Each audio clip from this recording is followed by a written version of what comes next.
राहुल एक अंतर्मुखी और शर्मीला लड़का था। बचपन से ही वह भीड़ से अलग रहता था, ज्यादा बोलता नहीं था और बस अपनी किताबों में डूबा रहता। उसका परिवार भी बहुत ज्यादा सामाजिक नहीं था और इसी वजह से वह लोगों से घुलने मिलने में हमेशा हिचकिचाता था। हालांकि पढ़ाई में वह बहुत अच्छा था। स्कूल और कॉलेज में हमेशा टॉप करता। लोग उसकी तारीफ करते, लेकिन उसे कभी यह एहसास नहीं हुआ कि पढ़ाई के अलावा भी जीवन में कुछ जरूरी है, जैसे आत्मविश्वास, दुनिया को समझने की क्षमता और असफलताओं का सामना करने की हिम्मत। कॉलेज खत्म होने के बाद जब राहुल ने नौकरी की तलाश शुरू की, तब असली समस्या सामने आई। उसने कई कंपनियों में आवेदन किया, इंटरव्यू दिए, लेकिन हर जगह उसे रिजेक्शन ही मिला। कभी उसकी झिझक आड़े आती, कभी उसे कहा जाता कि उसे अनुभव की कमी है। धीरे धीरे वह असफलता को अपनी पहचान मानने लगा। हर बार जब वह किसी इंटरव्यू से बाहर आता तो उसे लगता कि वह इस दुनिया के लिए बना ही नहीं है। वह खुद को कोसने लगा, शायद मुझ में ही कोई कमी है। कभी कभी वह भगवान को भी दोष देता, अगर भगवान होते तो मेरे साथ ऐसा क्यों होता। धीरे धीरे वह नास्तिक बन गया। उसे लगने लगा कि जीवन में कुछ भी करने से कोई फायदा नहीं। उसे सब कुछ बेकार लगने लगा। अब वह सिर्फ अपने परिवार के लिए जी रहा था। अंदर से वह पूरी तरह खाली हो चुका था। राहुल अपने विचारों में उलझा हुआ था। एक दिन वह बस स्टॉप पर खड़ा था।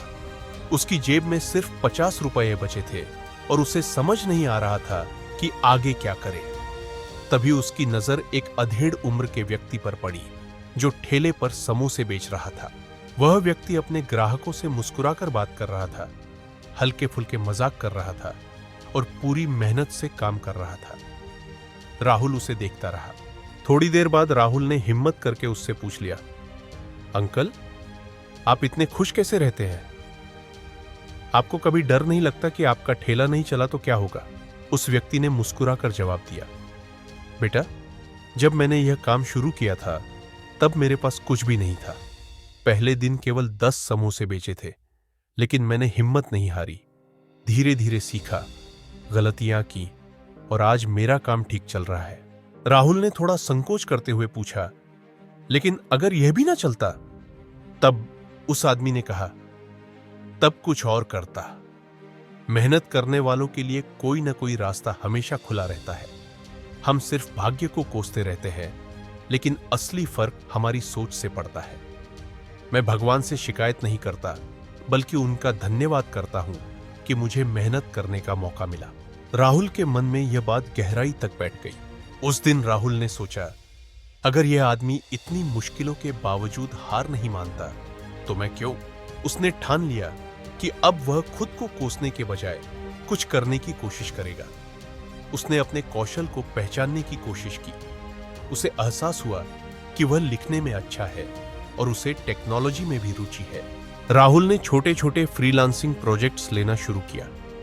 शुरुआत में कम पैसे मिले, लेकिन धीरे धीरे उसे अनुभव मिलने लगा। उसने खुद को एक नई दिशा में ढाल लिया। कुछ महीनों में ही वह आत्मनिर्भर बनने लगा। अब उसे नौकरी की जरूरत महसूस नहीं हो रही थी, क्योंकि उसने अपने दम पर पैसे कमाने का तरीका ढूंढ लिया था। अब वह भगवान को दोष नहीं देता था, बल्कि उनका धन्यवाद करता था कि उसे जीवन में संघर्ष करने का मौका मिला। वह अब हर चुनौती को एक अवसर की तरह देखता था। एक दिन राहुल उसी बस स्टॉप पर खड़ा था जहां उसने समोसे वाले अंकल से बात की थी। उसने सोचा, पहले मैं हमेशा शिकायत करता था, लेकिन असल में समस्या मेरी सोच में थी। जब मैंने खुद को बदलने की कोशिश की, तब दुनिया भी मेरे लिए बदल गई। राहुल ने अपने अनुभवों को दूसरों के साथ साझा करना शुरू किया। उसने सोशल मीडिया पर अपनी कहानी लिखनी शुरू की, जिससे हजारों लोगों को प्रेरणा मिली। आज राहुल न केवल आत्मनिर्भर है, बल्कि वह दूसरों को भी सिखाता है कि जीवन में असफलता कोई अंत नहीं, बल्कि एक नई शुरुआत हो सकती है। जब तक हम खुद को कमजोर मानते हैं, तब तक दुनिया भी हमें कमजोर समझती है। लेकिन जब हम खुद पर विश्वास करना शुरू करते हैं, तब पूरी दुनिया हमारे लिए बदल जाती है। अगर आप भी खुद को बदलना चाहते हैं, तो वीडियो को लाइक करें और चैनल सब्सक्राइब करें।